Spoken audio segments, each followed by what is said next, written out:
वालेकुम जी, मैं हूं ज़िया बलोच और आप मुझे YouTube चैनल पर मुलाहिज़ा फरमा रहे हैं। सामीन, हुकूमत की तरफ से इलेक्शन कमीशन को इस्तेमाल किए जाने के बाद पंजाब में इलेक्शन की तारीख 7 महीने तक आगे कर दी गई है। वो इलेक्शन जो 30 अप्रैल को होना थे, अब 8 अक्टूबर को होना तय पाए हैं। इसके बाद फौरी बाद हुकूमत ने बाकायदा पेशकश कर दी है कि आए ग्रैंड डायलॉग करें। क्या इसमें हुकूमत की नेक नियति है या बदनियति है?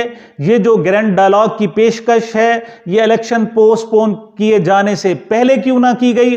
इससे कौम को क्या हासिल होगा इस ग्रैंड डायलॉग की पेशकश के, और अगर ये डायलॉग शुरू हो जाते हैं तो उसके सुप्रीम कोर्ट पर क्या असरात पड़ेंगे? आज की इस वीडियो में हम इस सूरत हाल का जायजा लेंगे।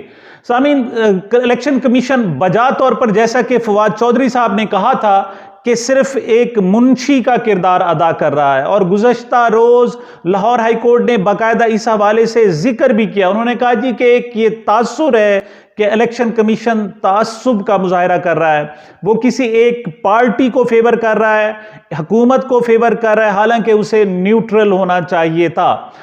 सुप्रीम कोर्ट ने बाकायदा डायरेक्शंस दी थी हाई कोर्ट को कि वो इलेक्शन कमीशन को कि वो विद इन 90 डेज या मिनिमम अर्ली टाइम पर इलेक्शन करा दे।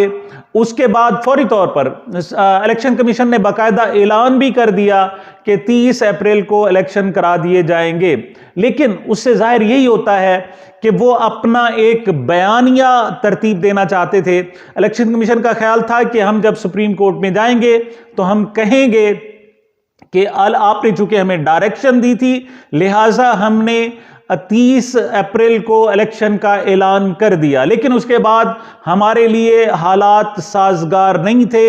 हमें हुकूमत ने, फौज ने सिक्योरिटी देने से इनकार कर दिया, दूसरी तरफ हुकूमत ने अखराजात अदा करने से इनकार कर दिया, और तीसरी तरफ अदलिया ने हमें रिटर्निंग ऑफिसर्स यानी आरओज देने से इनकार कर दिया। लिहाजा हमारे लिए पॉसिबल नहीं था, लिहाजा इलेक्शन को 7 महीने के लिए पोस्टपोन कर दिया गया है। ये एक नैरेटिव है। हालांकि जिस वक्त ये इलेक्शन की डेट दी जा रही थी, उसी वक्त भी इलेक्शन कमीशन की बदनीयती जाहिर हो रही थी, और जाहिर हो रहा था कि वो इलेक्शन कराने में किसी तौर पर भी सिंसियर नहीं है।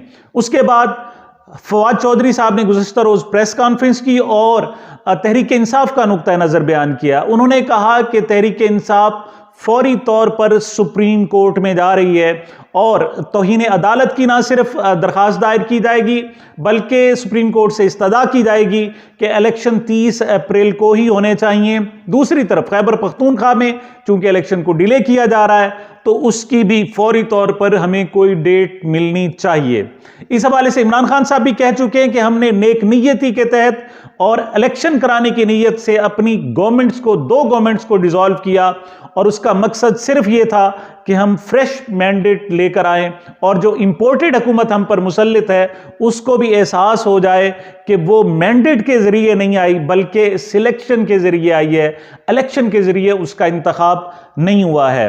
अब जब के तहरीक इंसाफ ने सुप्रीम कोर्ट जाने का इंदिया दिया है कि सुप्रीम कोर्ट, पहले तो इंतजार किया जा रहा था कि सुप्रीम कोर्ट की तरफ से हो सकता है बाकायदा अज खुद नोटिस ले लिया जाए, लेकिन 23 मार्च को ऐसा नहीं हो सका। उसकी एक वजह शायद ये भी हो सकती है कि इस वक्त ये कोई बहुत ज्यादा अर्जेंसी का मामला नहीं है। ये 24 अक्टूबर को भी हो सकता है, और हो सकता है कि 24 अक्टूबर को वाकई सुप्रीम कोर्ट की तरफ से अपने ही ऑर्डर्स की खिलाफ वर्जी किए जाने पर बाकायदा आज खुद नोटिस ले लिया जाए। लेकिन अगर ऐसा नहीं होता तो तहरीक इंसाफ वहां बाकायदा एक पिटीशन लेकर जा रही है, जिसमें कहा जाएगा कि फौरी तौर पर इलेक्शन कराने का हुक्म दिया जाए और इलेक्शन कमीशन के खिलाफ तौहीन अदालत की कार्रवाई की जाए। ऐसे में जब ये सारा मामला सुप्रीम कोर्ट की तरफ जा रहा है और नजर आ रहा है कि हुकूमत सुप्रीम कोर्ट का सामना करने के लिए शायद तैयार नहीं है, तो ऐसी सूरत में वफाकी वजीर कानून आजम नज़ीर तारड़ ने वाहिद अपोजिशन पार्टी यानी तहरीक इंसाफ को एक ग्रैंड डायलॉग की बाकायदा दावत दे दी है और उन्होंने कहा है कि तमाम सियासी पार्टियों को एक वसी तर मुज़ाकरात की तरफ आना चाहिए और तहरीक इंसाफ और इमरान खान साहब को भी इस के लिए मेज़ पर बैठना चाहिए, सब के लिए बैठना चाहिए। सवाल यह पैदा होता है कि इलेक्शन डिले किए जाने से पहले आखिर ये मुज़ाकरात की दावत क्यों नहीं दी गई और इलेक्शन डिले करने के बाद ही ये मुज़ाकरात की क्यों दावत दे दी गई।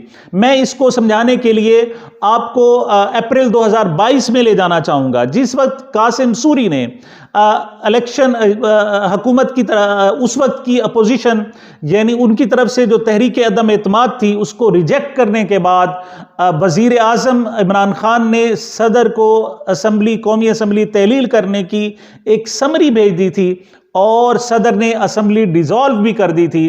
तो क्या उस वक्त मुमकिन था कि इमरान खान साहब कहते कि आए अब आपको दावत है ग्रैंड डायलॉग करें? उस वक्त कोई भी डायलॉग करने के लिए तैयार नहीं था। पिछले गुज़श्ता रोज़ ARY ने उस वक्त के लीडरों के जो गुफ्तगू थे उनको बड़ी तफसील से बयान किया है कि उस वक्त चाहे आसिफ जरदारी साहब हों, उस वक्त चाहे मौलाना फजलुर रहमान साहब हों, शहबाज शरीफ साहब हों, बिलावल भुट्टो हों या मुस्लिम लीग नून के दूसरे लीडर्स हों, वो कहते थे कि नहीं, आइन को तोड़ दिया गया, आइन को पाश पाश कर दिया गया है, लिहाजा जरूरी है कि आइन की हिफाजत की जाए। लेकिन अब फिर दोबारा आइन को पाश पाश कर दिया, आइन को तोड़ दिया गया और इलेक्शन को पोस्टपोन कर दिया। ऐसे वक्त में फिर हुकूमत अपोजिशन को मुज़ाकरात की दावत दे रही है जो किसी तौर पर भी नेक नीयती तसव्वुर नहीं हो सकती। नेक नीयती तब तसव्वुर हो सकती है कि बकाया ये जो इलेक्शन कमीशन ने नोटिफिकेशन जारी किया है कि इलेक्शन फौरी नहीं हो सकते, वो नोटिफिकेशन वापस ले लिया जाए, फिर सबको बिठाया जाए और फिर किसी कंसेंसस पर पहुंचा जाए। पहली बात तो यह कि हुकूमत के पास कोई और चारा नहीं था, चूंकि सुप्रीम कोर्ट ने एक ऑर्डर जारी कर दिए थे। अब उनके पास दो इम्कानात थे, दो वेज थे, दो तरीके थे, दो रास्ते थे। एक तो ये कि वो खुद सुप्रीम कोर्ट में जाते और वहां अर्जदाश दे लेकर जाते कि इस वक्त इलेक्शन कराना मुमकिन नहीं है, लेकिन और दूसरा रास्ता यह था कि इलेक्शन आज खुद पोस्टपोन कर दिए जाते और फिर यह सारा मामला सुप्रीम कोर्ट में जाता और वहां पर आर्गू किया जाता। तो इस मर्तबा हुकूमत ने दूसरा रास्ता इख्तियार किया है कि वहां पर खुद दरखास्त लेकर ना जाया जाए, बल्कि PTI जाए तो वहां पर जाकर सूरत हाल बताई जाए और उनको सारी सूरत हाल से आगाह किया जाए। लेकिन इस दौरान अगर जैसे कि आजम नज़ीर तारड़ साहब ने कहा है कि हुकूमत अपोजिशन को मुज़ाकरात की दावत दे देती है और ये बाकायदा जिसे ग्रैंड डायलॉग कहा जा रहा है ये शुरू हो जाते हैं, तो उस वक्त हुकूमत सुप्रीम कोर्ट को तासुर देगी। चूंकि ये पार्लियामेंटेरियन यानी पार्लियामेंट के लोग, सियासतदान खुद बैठकर फैसला करना चाहते हैं, तो हुकूमत को, सुप्रीम कोर्ट को कोई नोटिस नहीं लेना चाहिए और अगर इवन PTI वहां चली भी जाती है तो उस केस को प्रोसीड नहीं करना चाहिए, बल्कि इंतजार करना चाहिए कि सियासतदान खुद किसी एक फैसला कुन नतीजे पर पहुंच जाएं। लेकिन दूसरी तरफ यहां हुकूमत की नीयत भी साफ जाहिर है। वो कहते हैं जी कि ग्रैंड डायलॉग को शुरू करने से पहले भी हमें कम से कम 5-7 दिन, एक हफ्ता दरकार है कि हम किन बुनियादों पर यह डायलॉग करें। उसके बाद लोगों को दावत देना शुरू हो जाएगी और जिस तरीके से गवर्नर खैबर पख्तूनख्वा गुलाम अली साहब ने कहा कि मैं इलेक्शन कमीशन से मिलने के लिए 1 हफ्ते बाद आऊंगा, और उसको मुहित पीरजादा ने बड़े खूबसूरत अंदाज में कहा कि शायद वो किसी खच्चर पर चढ़कर या शायद किसी गधा रेड़ी पर चढ़कर वो शायद पेशावर से इस्लामाबाद आना चाहते हैं और साफ ज़ाहिर है उसके लिए 1 हफ्ता तो कम से कम दरकार होगा। तो ऐसी सूरत में जो मुज़ाकरात होंगे, जो ग्रैंड डायलॉग होगा, वो इस कदर तवील होगा, इस कदर थका देने वाला होगा कि शायद महीनों बाद भी उसकी कोई सूरत हाल और कोई रिजल्ट ना निकले। तो इस वक्त जो ग्रैंड डायलॉग की दावत है वो सिर्फ और सिर्फ हुकूमत को, इमरान खान को और तहरीक इंसाफ को ट्रैप करने की एक हुकूमत की कोशिश है, वरना इसका और कोई मकसद नजर नहीं आता। जहां तक डायलॉग की बात है, डायलॉग बहुत ज़रूरी होते हैं। बहुत सारे मसाइल जो बाद में गंभीर सूरत भी इख्तियार कर चुके होते हैं, उनके भी जो नताइज आते हैं वो डायलॉग से आते हैं, लेकिन वो तब आते हैं जब दोनों तरफ से नेक नीयती हो। लेकिन यहां हुकूमत की तरफ से नेक नीयती बिल्कुल नजर नहीं आ रही और सिर्फ ट्रैप करने की एक कोशिश करार दी जा रही है। आप देखते हैं कि तहरीक इंसाफ की तरफ से इसका क्या रद्द अमल आता है। एक तो यह हो सकता है कि कैटेगोरिकली इन मुज़ाकरात को ठुकरा दिया जाए, लेकिन जो शायद किसी भी पार्टी के शायान शान नहीं होता। लेकिन दूसरी सूरत यह है कि इस पर कोई कदगन कोई शर्त आयद कर दी जाए, जिनमें से एक शर्त यह भी हो सकती है कि आप खैबर पख्तूनख्वा में इलेक्शन का डेट अनाउंस करें। और ये जो नोटिफिकेशन जारी किया है इलेक्शन कमीशन ने कि ये इलेक्शन 30 अप्रैल को नहीं होंगे बल्कि 8 अक्टूबर को होंगे, इस नोटिफिकेशन को वापस ले लिया जाए और फिर मुज़ाकरात की मेज पर बैठा जाए।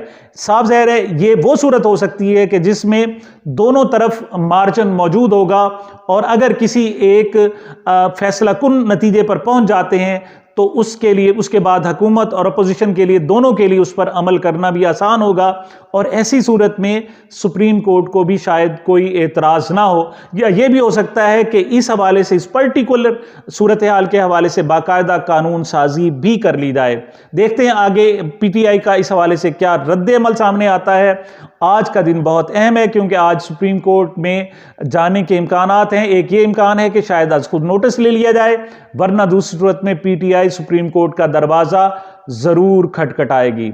ये अब तक के अहवाल था। मुझे मेरे इस चैनल को अपनी मोहब्बतों और दुआओं में याद रखिएगा। मिलते हैं एक वक्फे के बाद।